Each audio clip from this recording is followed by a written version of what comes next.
Hello everyone and welcome to another video here in my channel. Today we're gonna talk about how has it been my experience as an iPhone user for many years and then switching to an Android phone. So in this video I'm gonna talk about the pros and the cons of switching from an iPhone to an Android phone, and I will give my personal experience based on the cell phone that I actually got and the iPhone that I actually had been using for quite a while. So here's the story. I started using iPhones since I was like, I don't know, probably like 12, I guess. And I started with the iPhone 4, then I went to the iPhone 5, then I tried the iPhone 6, then I went to the iPhone 10, then to the iPhone 15 Pro. So I haven't really had that many iPhones because I really tried to have cell phones that can last for quite a while, you know? And I really just like stick with them until they really just die. But the reality is that even when I already have a iPhone 15 Pro, which is the iPhone that I used to record these videos, that is the iPhone that I had been using as my personal phone for quite a while, I decided to try an Android phone. In previous videos, when I talked about why I decided to buy this cell phone, which is the Sony Xperia 10 Mark 6, I mentioned that I really do not like Android phones because I consider them a little bit ugly, and there is just something about the Xperia phones that I just find them very pretty for some reason, like cute. So the comparison that we will be making today is between the iPhone 15 Pro and the Sony Xperia 10 Mark 6. I will try to go as brief as possible, guys, so that I do not go with unnecessary information through this video, but I'll just try to give you like my whole experience, right? Let's go right into it. The pros, guys. First pro, the battery. The Sony Xperia 10 Mark 6 has a 5,000 milliamp hour battery. I think that's how you say it. Sony actually promises 2 full days of battery, but in reality, with the use that I give to the cell phone, I literally get 3 days, and that's really good. The health battery that I currently have on my iPhone 15 Pro is 88%, so that is kind of not so great already, and I have been having it already for like 2 years almost. I literally got it on November, the year that it was released, so I don't know. It has like 3,650 milliamp hour battery, I guess. And at first it was lasting like a day and a half, but with, you know, the charging and the usage that I give to this phone, which is a lot of content creation, the battery just like dies pretty quickly. I mean, what I consider quickly, because I mean, it could definitely last at least 10 hours, but it has been getting worse and worse as time goes by. Yesterday, by the way, for example, I took both phones with me to the gym, and I wanted like to take a good picture in front of the mirror, you know. This cell phone is not even that good for that. Maybe yes, but no with the results that I would like. So I decided to take it with me just to take a final good picture at the end of my workout. I stayed there for 2 hours, guys. I was listening to music on my AirPods with my iPhone, right? So that's the only thing that I use the iPhone for, to listening to music for 2 hours and to take one picture at the end of those 2 hours. By the moment that I finished doing my workout, after 2 hours, I went from 100% of battery, well, which in reality was like around 89%, because from the moment that I unplugged it from the wall, it literally used like 10% from my house to the gym. I don't know why, but it used 10%. And after those 2 hours, it went from 89%, 90% to 50%. So like half of it in just 2 hours by listening to music and getting extremely hot. And this cell phone, I also unplugged it by the moment that I got out of my house, and it was 98 by the moment that I left home.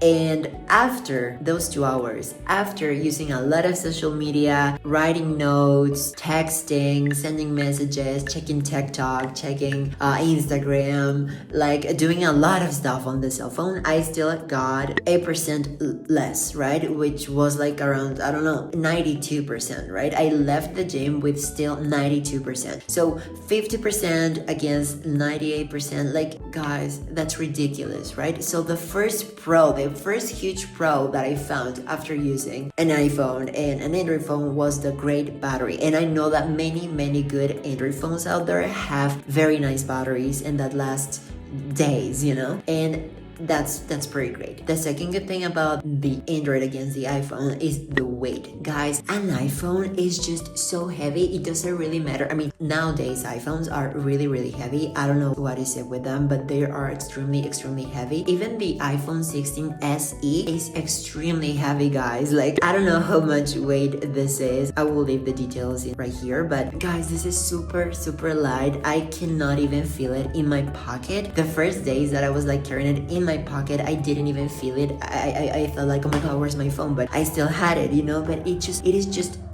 sorry for the dogs, they're not mine, sorry. But yeah, like it is so light, and I love that. I really love that. Second, the price. Obviously, you know that Android phones, depending on the model, depending on the brand, depending on certain things, you could get a very cheap, good Android phone compared to, I don't know, like any iPhone, you know, that it is 3 or 4 years old. Let's talk about an iPhone 14 or an iPhone 15 or even 13, right? Like they're kind of like expensive compared to the prices that you could find with any Android, right? Then another good thing that I noticed is the great variety of models and brands that you could choose from, you know?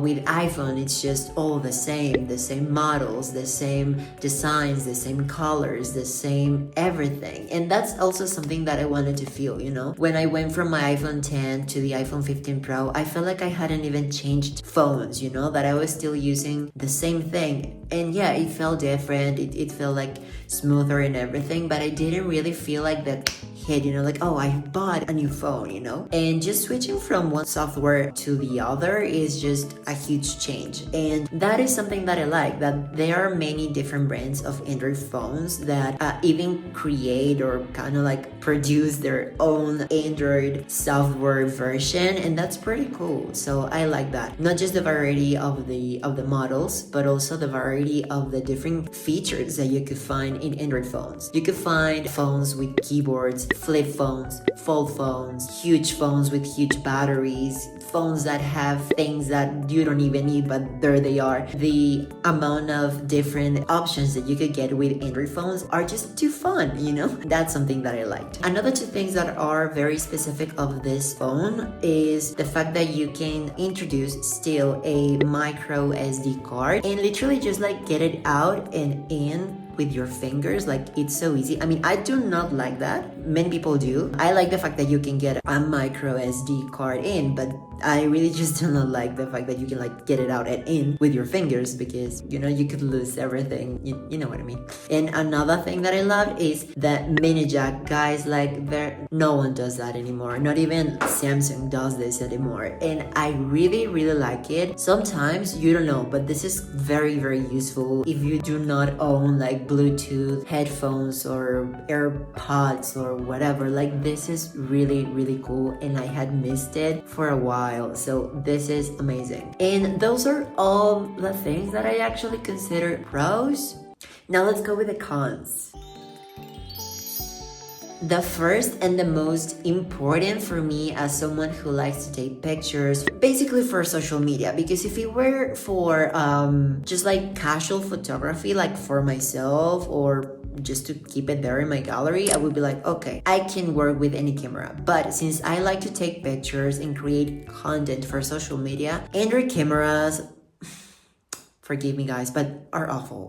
I know that the cameras that I actually have been trying are not the greatest, because this is not even like the most pro version of a Sony phone, right? Because I didn't get the Sony Xperia 1 Mark 7, I got the Sony Xperia 10 Mark 6. So the cameras are just casual cameras. Either way, I have tried and tested like Samsung cameras out there, or Motorola cameras, or Huawei, I guess what's they're called, etc. And the results are never like iPhone results. And it just frustrates me because they have good potential, but the colors, the contrasts, the shadows are just quite too hard in Android phones for some reason. Yes, I can take those pictures and edit them so I can make them look better, but in the end, I want a phone that I can just grab, take a very quick picture and rely on the fact that the quality of the picture is going to be at least very, very decent. And with this one, I'm just very scared.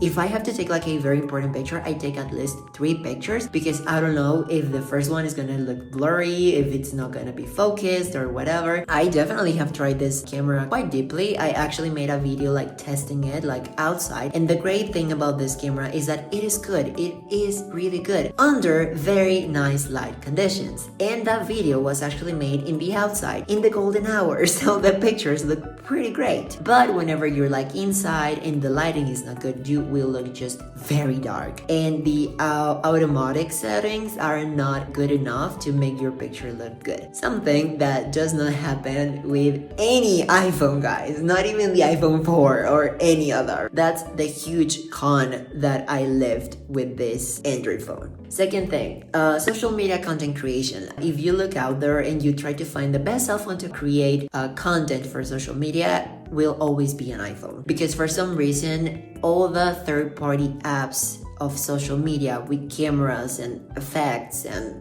whatever work just very, very well with iPhones. It's not just about the hardware, but probably more about the software. I don't know what it has to do. I'm not a tech guy, but I just know that I can record any TikTok from the TikTok app on the iPhone and it will look just great. But if I do that on any Android phone, it will just look laggy and the effect will not just be the same. And that is frustrating because, again, I love creating content for social media, for Instagram, for TikTok, etc. And I would just never do that on an Android phone. I prefer to probably record a video like on the main camera app of the phone, then upload it to my Google Drive, download it on the iPhone, edit it there, and then upload it from the iPhone. Or not even do that, just like record directly from the iPhone. That is just something that I did not like about the Android experience. The third thing is the, let's say, smoothness and responsiveness that using the software gives you or makes you feel, you know. I'm trying to explain myself here because I'm not talking about, for example, if your screen is like 120 hertz or 60 hertz. I'm talking about the responsiveness of every action that you just like do. And people who have owned an iPhone know that touching it will feel smooth. And if you have a 120 hertz screen on an Android, I don't know if I'm explaining myself, but it just feels robotic, you know? It doesn't feel smooth, it doesn't feel natural. It feels a little bit like, you know what I mean? I tried to explain myself the best that I could. That's just how I felt.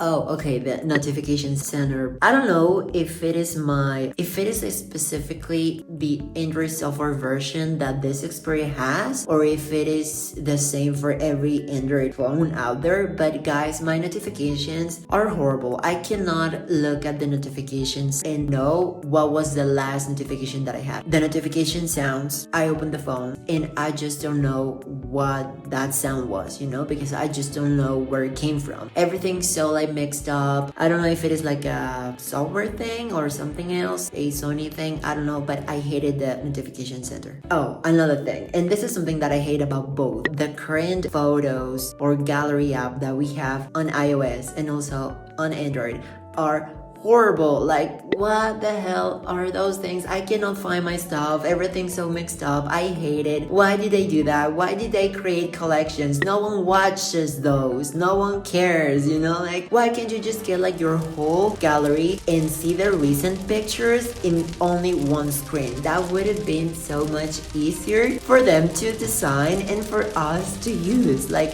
it is ridiculous. And that's for both. That's a con for both. Another thing is the whole experience at the moment that I want to like share documents. It doesn't matter if it's a video, a photo, or a document like a PDF or whatever. It's not difficult because it's definitely not difficult, but it is a whole thing just to upload everything to Drive, for example, and download it on my Mac or download it on the iPhone and then edit it there or whatever. Like, it just takes quite too many steps if you have an Android and you work on a Mac or whatever. Like,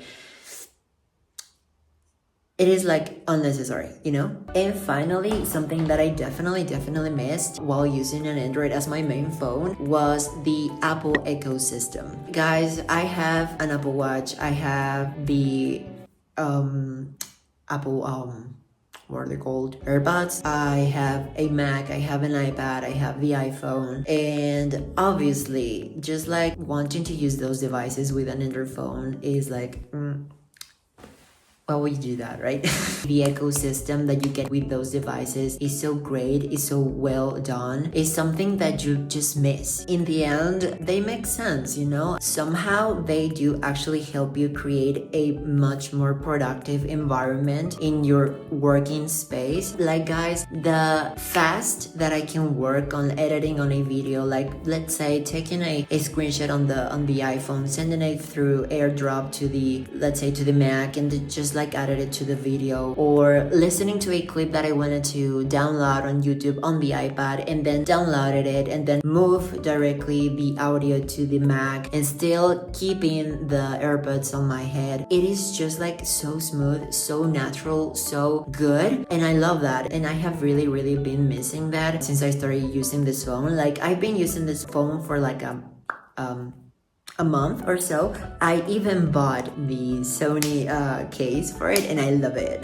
But it's not enough. I don't know. I mean, I really have been trying to make this Android experience as enjoyable as possible. But in reality, it has been kind of like making my daily activities a little bit like harder, if you can say that. So in the end, I have been enjoying using this phone very much, especially because of the battery and especially because of the weight. But to be honest, if they were going to release a good small size iPhone with at least a 5,000 milliamp hour battery and also with lightweight, I would definitely go for it, 100% for it. But either way, I have been enjoying both. I want to hear your opinion on this topic in the comments, guys. So I guess, oh god, I recorded for 30 minutes. Thank you guys so much for watching. This was just my personal experience switching from an iPhone to a Android phone as a Apple user for years and years. Thank you so much for watching, guys. Thank you for all your support. Don't forget to follow me on my social media and I will be seeing you in the next video. My god, I just found out why my face looks so weird. I had like this beauty effect on my face these many weeks. But I look good without it.